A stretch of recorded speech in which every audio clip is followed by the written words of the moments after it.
il tutto. Io credo di potermi fermare qui.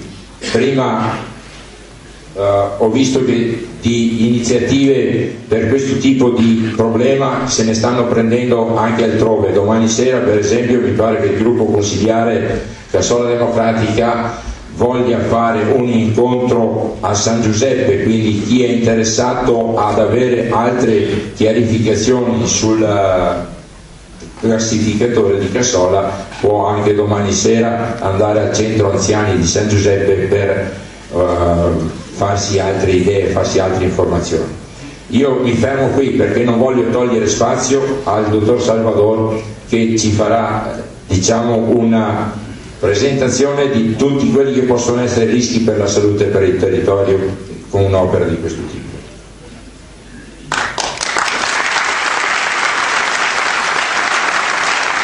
Allora passiamo la parola al dottor Salvador che ci illustrerà quali che sono i rischi per la salute dell'uomo e del territorio e l'impatto sul territorio. Ecco, buonasera. È chiaro, io non sono un medico, anche se normalmente quando trattiamo di questi problemi il primo relatore è sempre un medico, in special modo un oncologo, perché ormai le malattie, diciamo, difficili, croniche, stanno prevalendo sulle malattie acute, per cui è importante capire da dove provengono i problemi.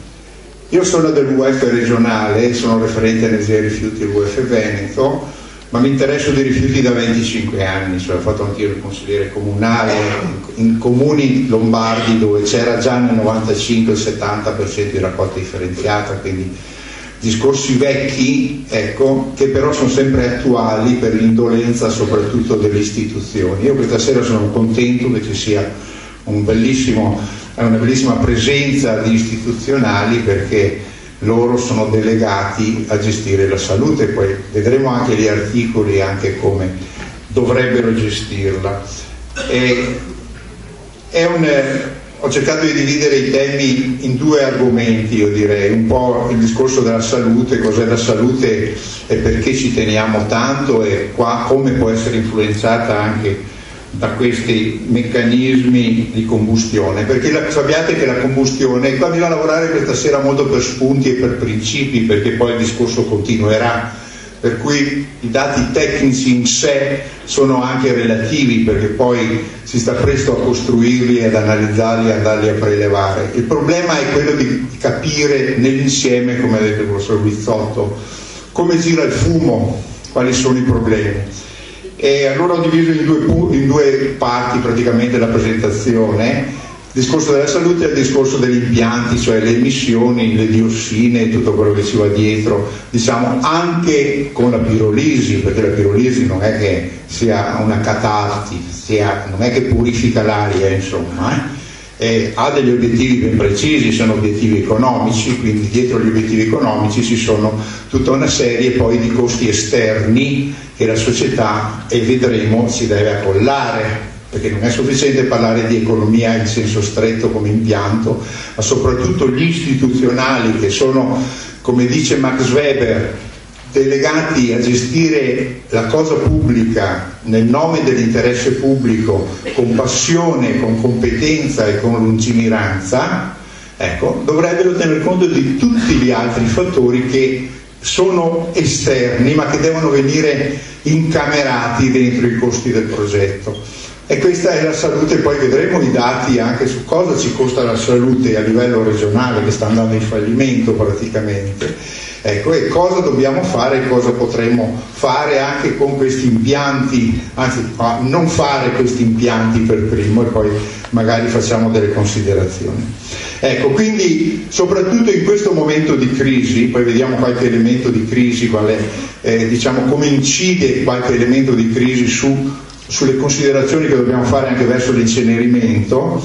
Ecco, in questo momento di crisi si tende ad essere molto disorganici nel progettare anche questa impiantistica, cioè non c'è più razionalità, non c'è più capacità di pianificazione. Vi faccio qualche esempio. Questo libro di Luigi Mara di medicina democratica è stato scritto nel 95 ed è un manuale di come si può riciclare praticamente tutti i rifiuti dei processi industriali, va bene? Naturalmente con intelligenza, con applicazione, con impegno e soprattutto con controllo da parte delle istituzioni. È stato fatto poco in questo senso, perché chi sviluppa i processi industriali li sviluppa soprattutto nell'ottica del costo, non della qualità, e non dei costi esterni, perché gli istituzionali non pretendono che vengano conglobati i costi esterni, che vengano conglobati i costi esterni dentro i costi economici dell'industria, perché bisogna fare alla veloce e poi l'ambiente subisce le conseguenze. Io lo chiamo un periodo di spasmo pre-mortem questo qui, e bisogna che i cittadini facciano nascere sempre più comitati e stiano sempre più attenti a difendere la vivibilità del territorio, perché il territorio è una risorsa limitata, non è che si inventa, di generatori se ne possono costruire 500, ma di metri quadrati di terra non è che si possono costruire, al massimo si devastano, si cementificano, e le nostre prospettive sono piuttosto grame da questo punto di vista. Quindi obiettivo primo è tutelare i 4 bisogni fondamentali, a partire dall'aria, parleremo dell'aria. Ci sono già circa 60 sforamenti in 90 giorni a partire dall'inizio dell'anno, del PM10, del PM2,5. Questi qua sono discorsi degli istituzionali. Forse non sappiamo che se noi facessimo le taglie alterne in tutta la regione dimezzeremmo per esempio le PM10 e le PM2,5. È perché non lo facciamo. Non lo sappiamo, per esempio, non lo diciamo che il diesel inquina 40 volte la macchina a benzina con i particolati, eppure abbiamo il 55% di diesel perché siamo stati deputati dall'Europa ad essere i distillatori d'Europa e dovevamo vendere la benzina pulita agli americani che hanno solo il 5% di diesel e noi abbiamo il 55% e abbiamo ucciso le città e le stiamo uccidendo. Quindi c'è tutta una strategia. Chi ha progettato le prime macchine del micro diesel, le 127, sono nate in Italia appunto per dare sfogo alla vendita del diesel. Ebbene, adesso ce lo respiriamo tutto, però ci sono anche delle soluzioni. Bisogna mettere le ecotasse, bisogna limitare il traffico, bisogna non incentivare il gas, eccetera, eccetera. Quindi c'è tutta una strategia dietro. Ma le strategie più importanti devono venire dagli istituzionali, soprattutto con i piani.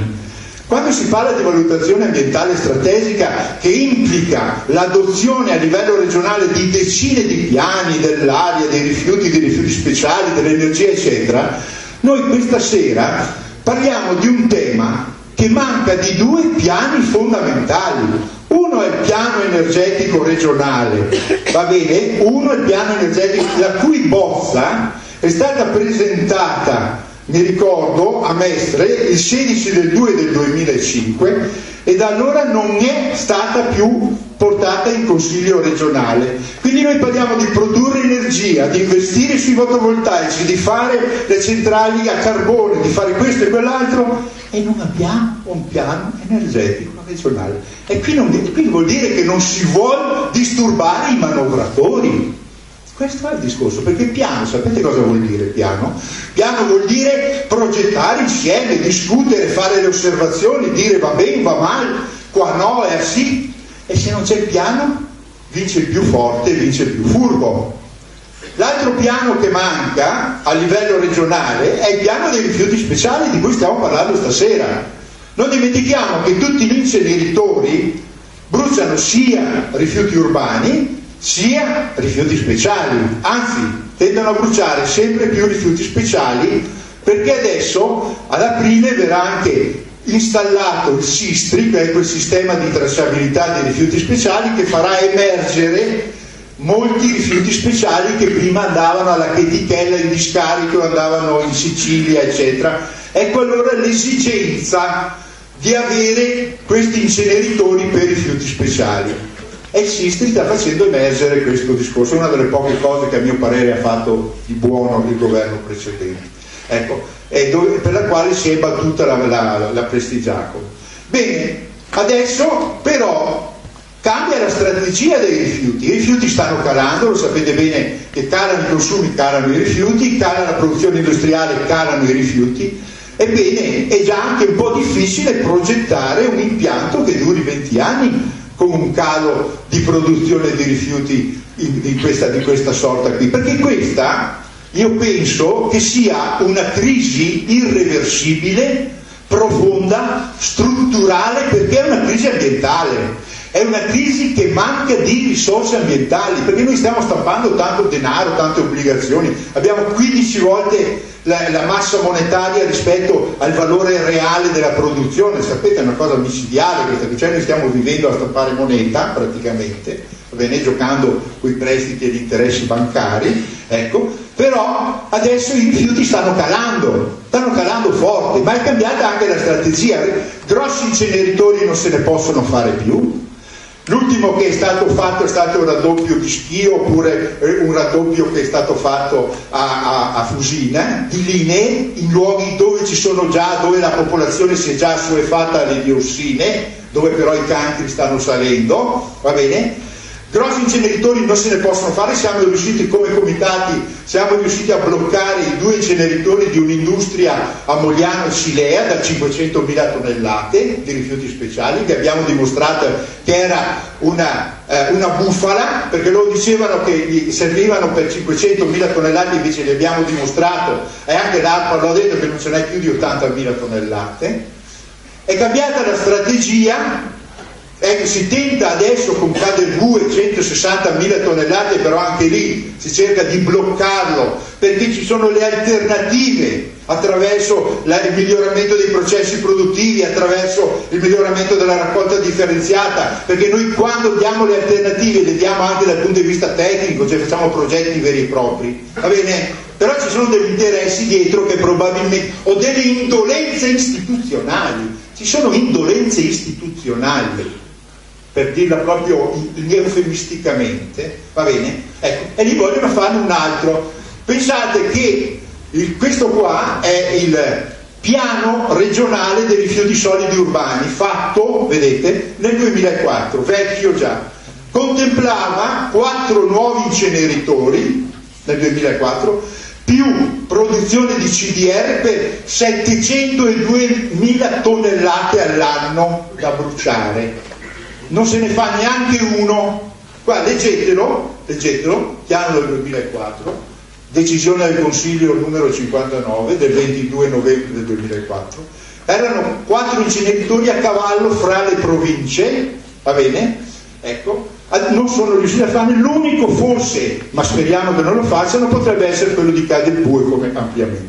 Allora, manchiamo totalmente di pianificazione. E qui bisogna partire da questo discorso, professor Bozzotto, da questo discorso, perché i cittadini devono essere tali, non devono essere delle persone, come si può dire, senza informazione.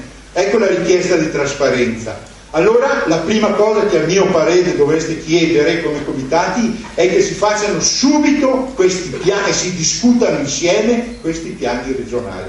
Non si può cominciare ad approvare impianti a destra e a manca, come è successo anche a Maser, 200.000 tonnellate di trattamenti di rifiuti speciali, va bene? Dove i cittadini attorno stanno impazzendo per gli odori, i rumori, eccetera, eccetera. Ecco, a questo proposito, sul giornale di 2 giorni fa, in cronache, ecco, è per esempio a Torino è scoppiata una fabbrica con 4 o 5 feriti già per la 4ª volta dal 2003 di trattamenti e combustioni di rifiuti speciali, tanto per darvi un'idea. Cioè è chiaro che questi mix di rifiuti che vanno e che non si sa da dove arrivino, quando vengono manipolati sono come praticamente delle sostanze che non si conoscono, come sono i milioni di combinazioni di fumi tossici che escono dai camini. Poi vi mostro una pagina piena solo di quelli conosciuti, perché poi ci sono tutti quelli che non si riescono a conoscere. Quindi c'è tutto questo discorso, diciamo, a monte che del politico, e qui è il discorso politico, che deve essere fatto per chiarezza. Non si può correre dietro ai processi produttivi che sono scadenti per poter fare i discorsi seri. Quindi, ecco, Io non ho conflitti di interesse, forse lo avete capito al volo, anzi ce n'ho parecchi di conflitti di interesse,